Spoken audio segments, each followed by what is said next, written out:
I'm Logan Crawford, and right now on Spotlight, we're taking a look at a captivating memoir. It is written by Ken Rand. It is called One Student at a Time, A Teacher's Journey. It is a remarkable book that chronicles his 47-year career as a teacher, sharing heartfelt and humorous stories from inner city New York all the way to California's Bay Area. Join us right now as we explore the highs and lows, the successes and challenges of a dedicated educator's journey. We're delighted to have this very talented author join us here today on Spotlight. We thank the team at Atticus Publishing for helping us put him in the spotlight today, and we ask viewers like you to support authors like him by subscribing to our channel and by purchasing his amazing book. The links are below this interview. Ken, great to see you here today on Spotlight. Thank you for having me. I appreciate it. My pleasure. 47 years. Wow, you survived. That's a long time dealing with teenagers, isn't it? Yes, it is. And I'm a very lucky man. I'm blessed. I really am. It didn't seem like 47 years. Yeah. It's amazing how fast it does go when you look back on your career. You started in the Bronx, as I understand, right? That's true. Yes. Yeah. And that was, I'd imagine, a little bit of trial under fire. Some of the kids in the Bronx can be a little bit tough, even Well, back when you were teaching. You started teaching in what year? In the 70s? 1967. 1967. Okay. Yeah, I was 21 years old. I was not much older than my students. Exactly. And to go into an inner city school without any experience, without any education about teaching, it was quite an experience. It's just amazing. Exactly. I had What part of the to Bronx go on the were you in? fly. Yeah, absolutely. What part of the Bronx were you in? It's called the Southeast Bronx. It was a part of White Plains Road area. Yep. Parkchester, I think, is also called. So, Gotcha. the So how neighborhood long? itself. I'm sorry to interrupt. The I was saying neighborhood how. itself wasn't rough, but the students came from a different neighborhood. So Right, right. And also, you were coming from Westchester County, New York. It's different than the Bronx. The kids right. were a little tougher. I went to school in the Bronx. I went to Fordham University, and even there, the kids were a little tougher than the kids I knew in New Rochelle.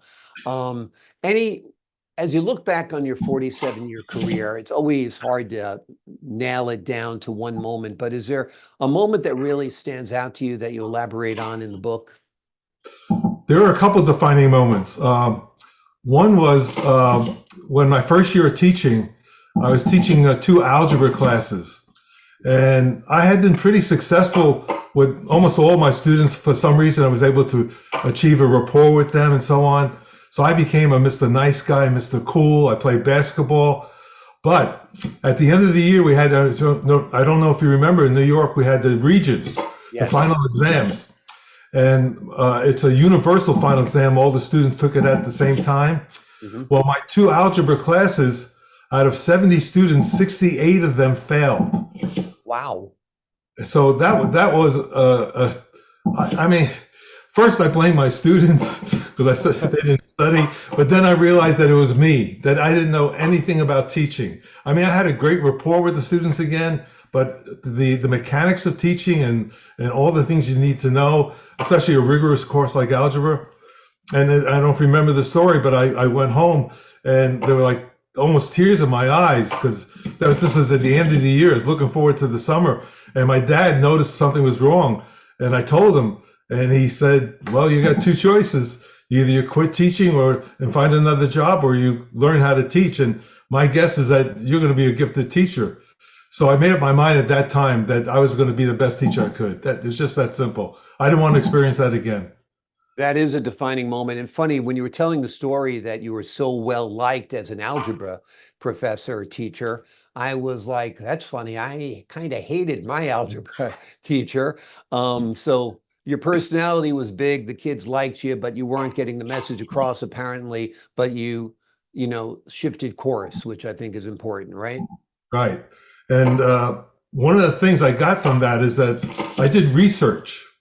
I went to every great teacher's class. I went to conferences. I listened and I learned, and I made myself a friend second and a teacher first. And it's just I can say it's that simple, but it's not that simple. It's just it was a decision I made. Absolutely. And how old were you and what school district were you teaching in back then? That was 21. I was just barely 21 years old. So that was when you were in the Bronx still. Right, Yeah, right. That was the amazing. first year of teaching.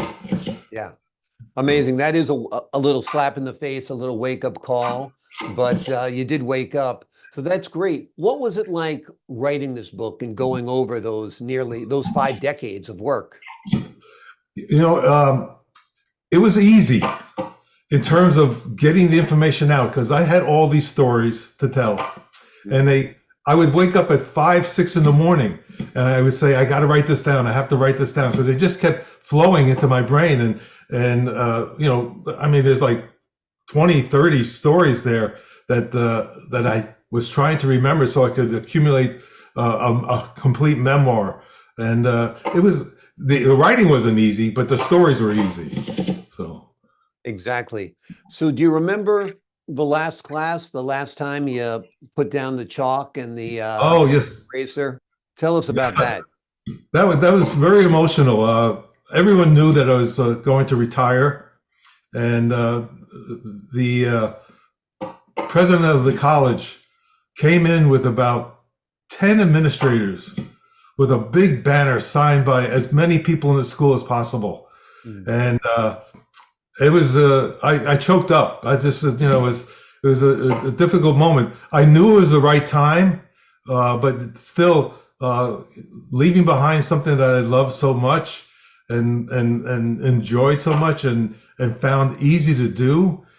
It was again, it wasn't a job. So that last day was something very special, and the amount of gifts I got from students and letters and cards. I mean, I got a whole box of what you would call them postcards. They were index cards, Yeah, signed by almost every student I had that year. So, amazing. and if you can see behind me, there's an Einstein poster. Hmm. You see that? Yeah, That's I do, signed. the multicolored one. Right. That there's another story behind that because about Einstein, but they all signed the back of that poster. So Amazing. Amazing. And your last class was when you were working in the Bay Area yeah, at the college, right? at the Yeah. college. Amazing. Amazing. So what took you from the East Coast to the West Coast? When I was in the Bronx, I started inventing some games and activities, and I created my own worksheets. I wanted math to be real, so I did math in sports, math in travel, math in purchasing, and so I didn't have a book, but I had all these worksheets, and I was invited to speak at a conference in my 10th year of teaching in the Bronx, and there was happened to be a publisher there from a company called Creative Publications, and she told me to go see her president in Kentucky. There was a math conference, and there's something in the background. Let me get the noise out. I don't know if you can hear Okay, it. sure. You can take a break. We'll cut it out. Okay. So anyway, so I went to Kentucky, and this guy had a poker face. He didn't like any. He didn't look like he liked anything I did. And 2 weeks later, he calls and hires me Wow. to work out. So he wanted me to publish things with him. So that's what brought me out to the Bay Area. But I missed teaching so much that I started to teach part-time at Foothill College. And one thing led to another, and I went back to teaching full-time. So Gotcha. But this time on the college level? yeah, and then I went back east to teach at White Plains High School, which we talked about off Yep. air. And then because I wanted my parents to see my son grow up and so on and so forth, and it's home for me, right? And for us, we never leave that. And then I went back east again, back west again, because I wanted to teach community college. It was like dying and going to teaching heaven. No other way to describe it. So that was my journey in a short 2-minute span. That's amazing. It's amazing. That your students obviously were blessed to have you. You cared about teaching. You were inventive with your teaching methods. You kept on going back to the teaching field, even though other people were pulling you out of it. So you loved your career, and your students loved you, and that's a great way to live your life, no doubt. Now you're working as an author. And you've written this memoir. Who's this memoir for? Obviously, it's for your legacy, but it also seems like it would have a lot of impact on educators and people who are thinking about being educators, right? The strange thing is that I did not write it for teachers. Hmm. I had stories to tell, and I think the stories are moving. And anyone who likes to read wants to be moved. either to tears or to laughter and so on. So it was not my main objective to change teachers by writing this book. However, the feedback that I'm getting from teachers is amazing. I have teachers tell me that every teacher should have this book and read it and so on. And because of that, I've written a second book, which is about to be published within a month or two, called One Teacher at a Time. And this one's for teachers. This one is the do's and don'ts of teaching and so on and so forth. That sounds great. Why did you call this book One Student at a Time?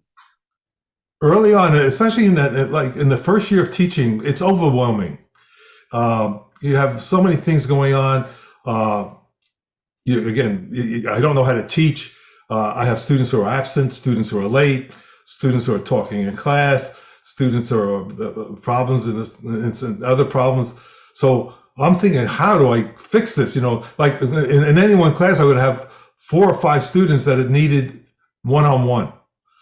But you multiply that by 6 classes, like that's 30 students.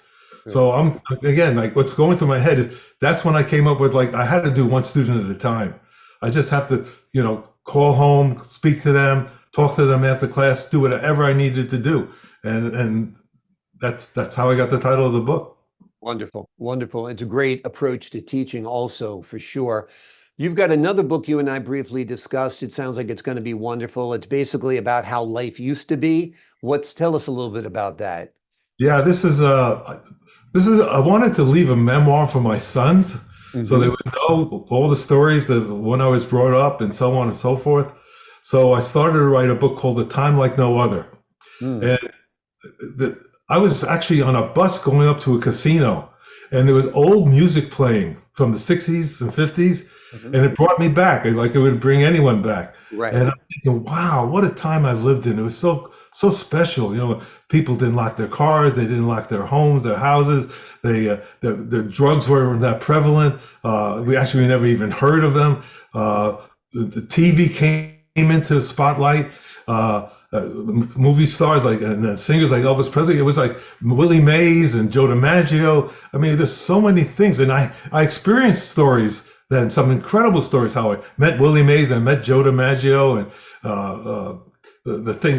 so many things that when I was brought up. I don't know if you remember stoop ball. We used to throw balls against the stoop in the apartment buildings, and stick ball in the streets, and it was such a great time to be brought up. Wow. It was such an amazing age that people can't even picture it today. That you'd be running down your stairs of your house and you'd scream, "Hey, Mom, I'm going out to play." And you'd be out for hours with neighborhood kids and exploring the woods and going into your downtown. And, it was a great time. It was a time of innocence in many, many ways. Exactly. Like a lot of the negative influences weren't there. Little cities were still very, very vibrant. I think it's a great idea for a book, without a doubt. Yeah. You just remind me of you talked about you would shout down to your mom that you were going outside.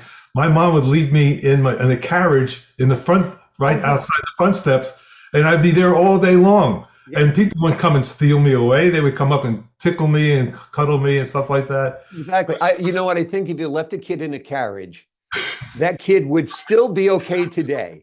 I really think nothing has changed other than our perception. So if you went into a supermarket and left a kid in a stroller while you popped inside to get cigarettes, like your dad did back in the day, or my dad did, the kid was fine. Today, the kid would still be fine, except there'd be 6 police officers waiting for you when you got out, because all of the do-gooders had gotten on their mobile phones and reported you. So I don't think things are worse. It's almost like the kids on the milk cartons with the kidnappings. All of those kids were, almost 90% of them were custodial. None of them were true kidnapping. Kidnapping is very, very rare. That's and true. People are afraid to let their kids go out. So you're onto something. Brainstorm with me when you're writing that book.